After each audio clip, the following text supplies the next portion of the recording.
Amanhã vai acontecer um evento muito importante que pode impactar o mercado de criptomoedas, pode derrubar ou potencializar esse movimento de alta. Nesse vídeo de hoje eu vou comentar com vocês sobre um evento que você deve prestar bastante atenção amanhã, se quiser aproveitar de forma mais eficiente as oportunidades do mercado. Também vou analisar o gráfico do Bitcoin e vou comentar o porquê que o real brasileiro está se desvalorizando mesmo com o dólar caindo forte globalmente. Então, se você quer entender o que está acontecendo no mercado, o que está por trás dessa movimentação do mercado nos últimos dias, assista esse vídeo até o final. Antes de começar, eu peço encarecidamente que você deixe o like, ative o sininho e se inscreva aqui no canal. Se você não está inscrito no canal, não ativou o sininho e não deixa o like, o YouTube não vai te mandar os conteúdos em primeira mão. Muitas vezes eu já postei aqui operações, compartilhei e as pessoas que não estavam inscritas no canal, não interagiam, o algoritmo entendeu que elas não gostavam tanto do conteúdo e não mandou para elas. Então, se você quer ficar por dentro de tudo que eu posto aqui, tanto no canal quanto na área de comunidades, se inscreve, ative o sininho e deixa o like. Então vamos lá, vamos falar aí da situação do Bitcoin. O que está acontecendo hoje? Pessoal, o Bitcoin subindo mais de 3,5%. Ainda não fechamos o gráfico diário. Em termos de gráfico, pessoal, tá todo mundo falando do rompimento dessa LTB aqui, tá? Essa linha de tendência de baixa desse triângulo descendente. O triângulo descendente foi descaracterizado por esse rompimento? Na minha visão, não. Primeiro, pessoal, o triângulo descendente ele nem deve ser analisado somente de forma rígida, considerando as linhas. Você tem que considerar o que esse padrão significa. O padrão gráfico, pessoal, é muito mais do que um desenho. Ele tem um significado do comportamento das massas, da psicologia das massas que está por trás do mercado, das pessoas que estão comprando e vendendo. O triângulo descendente ele é formado por topos cada vez mais baixos em uma tendência prévia de baixa. A gente vê aqui o mercado fazendo um movimento de baixa anteriormente. Esses topos vão ficando mais baixos, indicando que os vendedores estão conseguindo empurrar o mercado cada vez mais para baixo. E os fundos, galera, eles vão ficando sempre na mesma região, que no caso aqui do Bitcoin é a região ali dos 18 mil dólares. A gente vê que toda vez em que o Bitcoin batia nessa região, ele encontrava suporte ali, ou seja, ele encontrava algo que impedia que ele continuasse caindo, ele sempre batia ali e subia. E tem sido assim desde junho, pessoal. Ele chegou aí um pouco ali abaixo dos 18, mas ele sempre usou aquela região como suporte, ela sempre impediu que ele caísse. E a gente vem vendo isso, a região dos 18 vem segurando, e isso caracteriza o triângulo descendente. O mais importante que esse padrão nos mostra é que os vendedores estão mais fortes do que os compradores. Primeiro porque eles estão desde novembro, aliás, de 2021, empurrando o mercado para baixo, uma tendência de baixa. Segundo porque desde junho, quando os compradores tentam empurrar o mercado para cima, os vendedores conseguem empurrar cada vez mais baixo, os topos vão ficando mais baixos. E os compradores, o máximo que eles conseguem fazer é defender a região dos 18 mil dólares. Mas o mais provável é que os vendedores joguem o mercado para baixo em algum momento, uma vez que eles estão mais fortes, só se houver uma mudança muito significativa. Então, galera, assim, algumas pessoas me criticam por isso, por eu não olhar só o gráfico do Bitcoin, mas eu penso que esses movimentos que aparecem no gráfico do Bitcoin, eles dependem muito mais do que está acontecendo nas bolsas americanas do que no mercado de criptomoedas em si. E o que está acontecendo nas bolsas americanas? Bem, hoje bolsas americanas tiveram um desempenho relativamente fraco, tá? Se a gente olhar aqui o gráfico do S&P, ele subiu pouco, hoje ele não fechou com uma alta tão forte, mas desde a semana passada, mais especificamente desde a segunda-feira, dia 17 de outubro, a gente está vendo uma subida forte nas bolsas americanas. Naquela segunda-feira, um analista muito conhecido e respeitado em Wall Street, do JP Morgan, aliás, do Morgan Stanley, me desculpem, ele disse que existia a possibilidade de um rally de bear market, um rally de curto prazo na bolsa americana. E é isso que está acontecendo, pessoal. O mercado muito vendido, as bolsas americanas, se a gente olhar aqui e colocar o indicador média móvel de 200 semanas, tá? Colocar aqui a média, configurar ela aqui para 200 semanas para mostrar para vocês. O que a gente vai ver, pessoal? A gente vai ver que o SP500 ele está em cima daquele nível que é o mais importante suporte dinâmico do SP500. A média móvel de 200 semanas, repare o ponto em que ele bateu. um ponto de suporte técnico, pessoal. Essa linha azul aqui que eu coloquei no gráfico é a média móvel de 200 semanas. Isso daqui, ó, que eu estou circulando aqui, é na época da Covid. Repare que o SP500 ele caiu, bateu na média móvel de 200 semanas e voltou a subir. Isso daqui é no bear market, que muitas pessoas devem ouvir falar por parte de outros influenciadores aqui do mercado cripto. No bear market de 2018, 2019 no mercado de criptomoedas. O SP500 ele tocou a média móvel de 200 semanas e a partir dali ele fez um movimento de alta que durou até o início da Covid-19 lá em 2020. A gente teve também em 2016, final de 2015, início de 2016, o SP500 tocando essa linha azul. E a gente vê, galera, que na maior parte das vezes em que o SP500 tocou essa linha azul, ela foi suporte, tá? Ou seja, ela impediu que ele continuasse caindo. Ele subia, quando ele caía, ele batia nela e continuava subindo. Caía, batia nela, continuava subindo e tem sido na maior parte das vezes assim, tá? Então agora ele está nessa linha de suporte. O que aconteceu? Ele está fazendo o repique.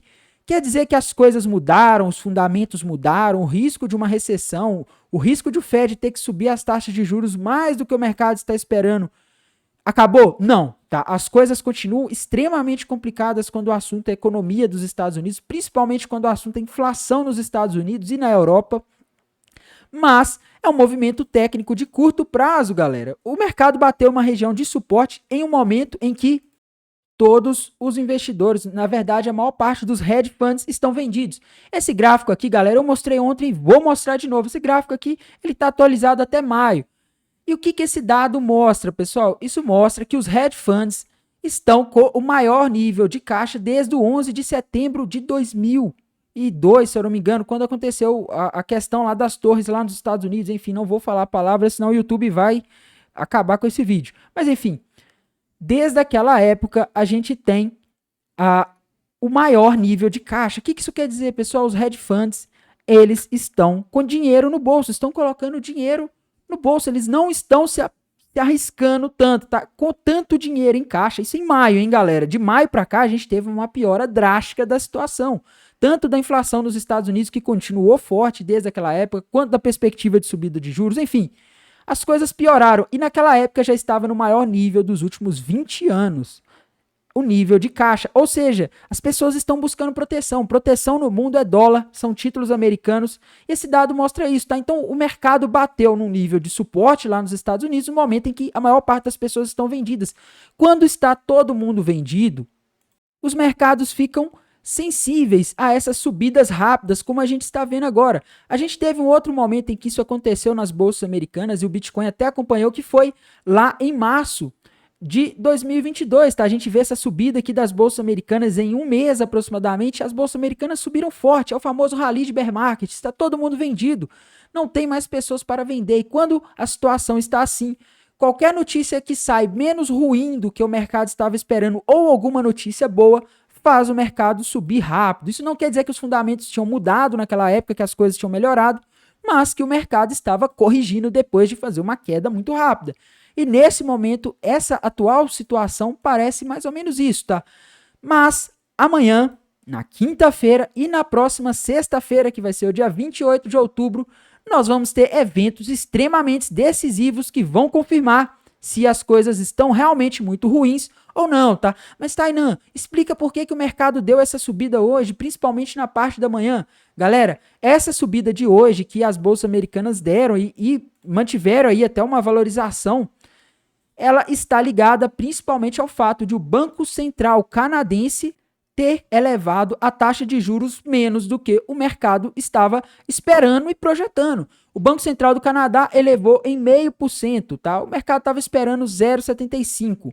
E isso, galera, mostra para o mundo inteiro que um banco central respeitado como o Banco Central do Canadá está começando a andar para trás. Eles estão começando a, vamos dizer assim, a desistir de continuar subindo de forma agressiva. Eles estão com medo de causar uma recessão. Se um banco central tão respeitado como o Banco Central do Canadá está fazendo isso, o mercado começa a entender que pode ser que em breve o Banco Central dos Estados Unidos também faça. O Banco Central dos Estados Unidos também desista de continuar subindo tão rápido e resolva parar para esperar, tá?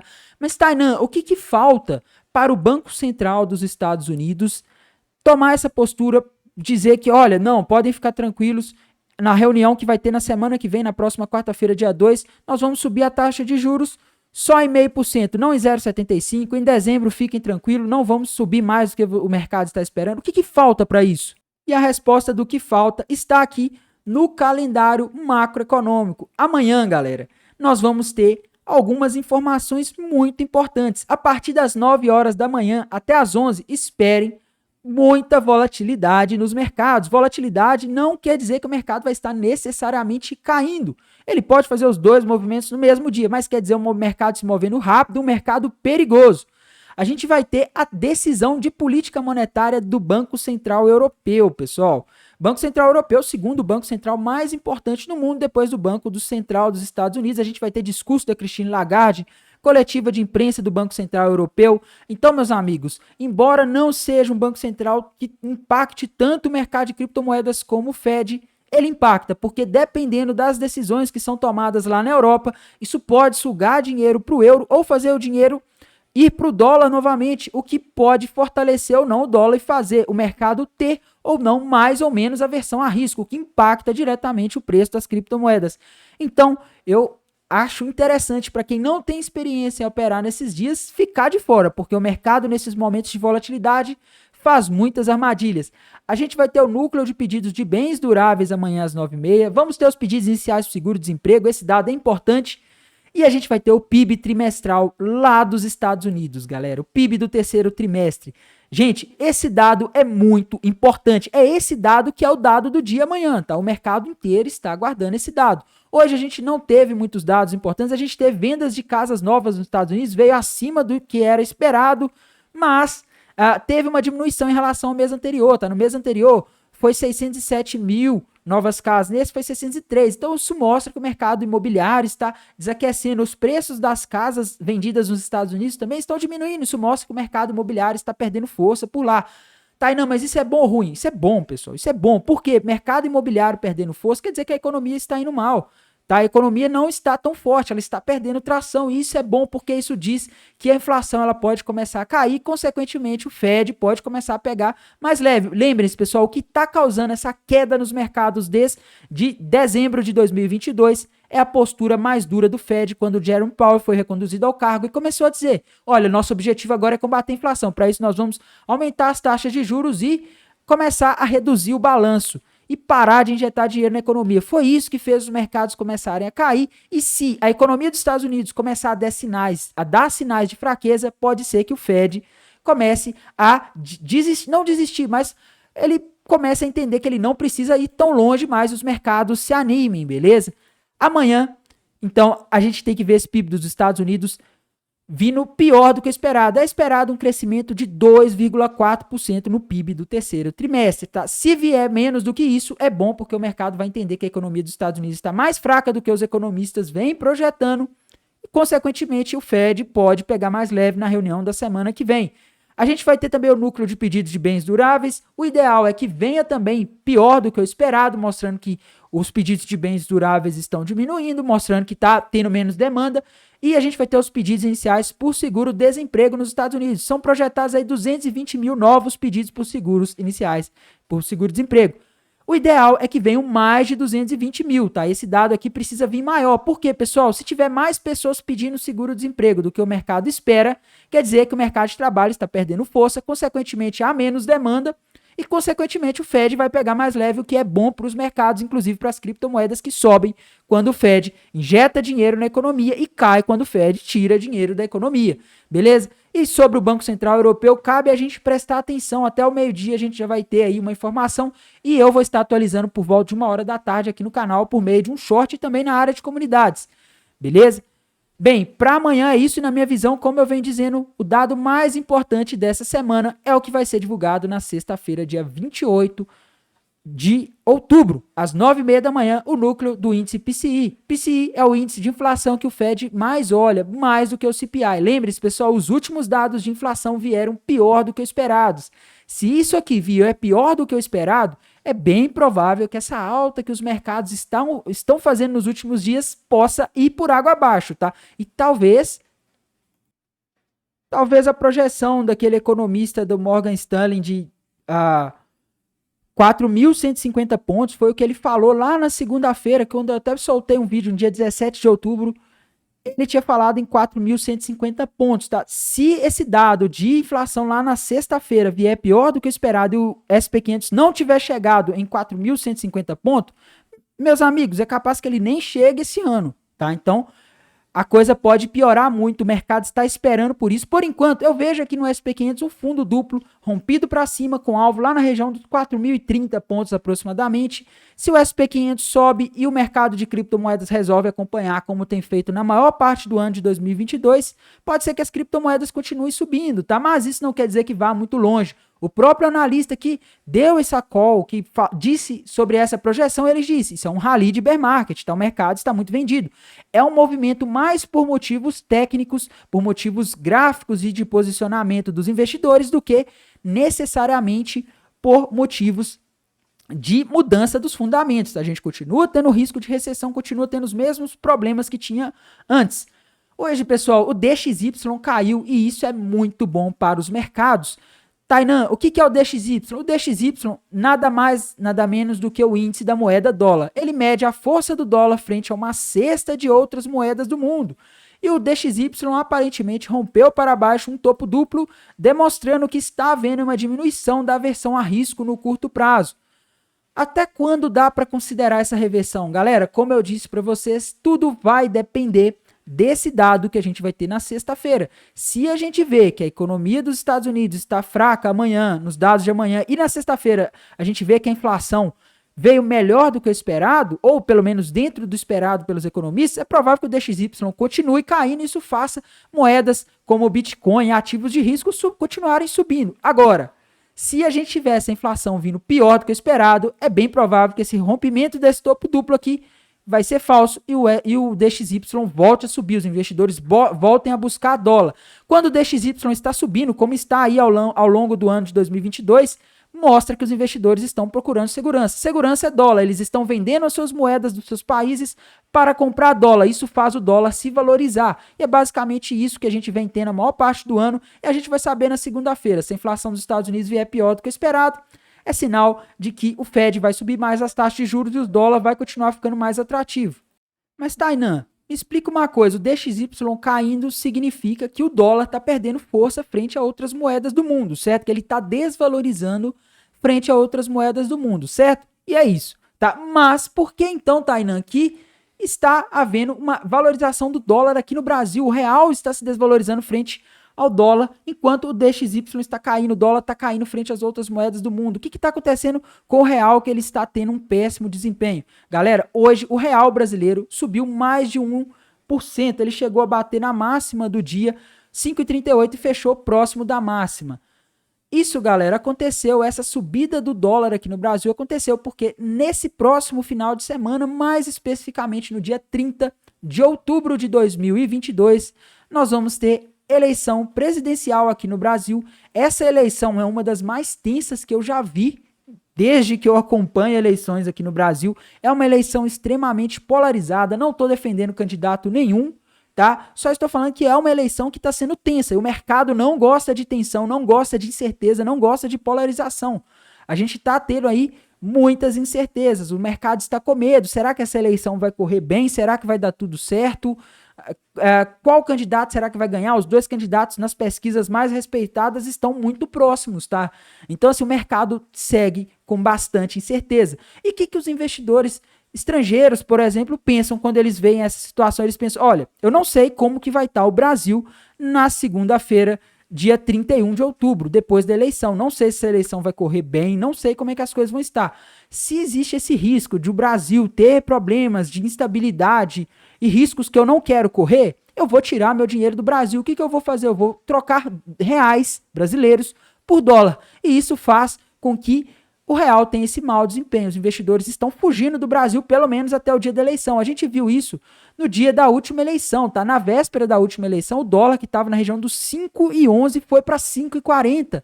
Por quê, galera? Porque os investidores estavam querendo se proteger, tá? Eles falaram, olha, beleza, o Brasil é um país até bom no contexto atual, é um país seguro de se investir, o Brasil paga uma taxa de juros alta que faz a moeda dele ser atrativa, mas deixa eu esperar essa eleição passar para voltar a investir lá. E foi isso. Aí no dia seguinte viram que a eleição deu certo e caiu o dólar aqui no Brasil, tá? Ele chegou a cair mais de 4%. Então essa queda foi basicamente os investidores voltando para o Brasil e falando, olha, beleza, deu tudo certo, vou voltar aqui com meus investimentos no Brasil, 5,40 não é o preço que eu acho justo para o câmbio no Brasil. Então, basicamente isso, agora resta esperar. Eu vejo o dólar subindo mais, até porque, pessoal, esse fechamento de candle que a gente teve hoje, onde o candle fechou muito próximo da máxima, indica que nem todo mundo que queria vender, comprar dólar aqui no Brasil conseguiu, nem todo mundo que queria se desfazer do real conseguiu, e provavelmente esse movimento tende a continuar. Amanhã, a gente viu isso aqui lá no dia 23 de setembro, né? O dólar subiu forte naquele dia, fechou próximo da máxima e no dia seguinte o mercado continuou o movimento de alta, então existe uma grande probabilidade disso acontecer, tá? Semana que vem a gente tem reunião do Fed, então risco externo, uma questão que afeta muito os mercados. E vamos ver aí, pessoal, eu acho que a inflação dessa sexta-feira vai dar a dica de como as coisas vão ficar, beleza? Ethereum subiu mais de 7% hoje, mas na minha visão a Ethereum, assim como a maioria das criptomoedas que estão subindo forte nos últimos dias, estão fazendo um movimento aí que ele pode ser facilmente desfeito se a inflação dos Estados Unidos vier pior do que o esperado, beleza? Cardano, pessoal, Cardano tá respeitando a resistência ali do triângulo, tá? Isso mostra que ela provavelmente está fazendo pullback e pode ser uma oportunidade para aqueles que não estavam vendidos na Cardano montarem uma posição vendida, tá? Eu como já estou vendido na Cardano, não vou montar posições por enquanto. Se eu for montar uma nova posição, eu aviso aqui. Então, se você não é inscrito no canal, não ativa o sininho, não deixa o like, não interage com os conteúdos, o YouTube não vai te mandar quando eu abrir essa posição, beleza? A última deu muito bom. Eu iniciei o trade na região entre 43 e 48 e comecei a fechar ele ali a partir dos 43, fechei meu segundo alvo em 35 centavos, tá? Então, um trade que deu muito bom. E no mais, é isso, galera. Desejo a vocês uma ótima noite, um bom descanso e bons negócios. Até mais, tchau!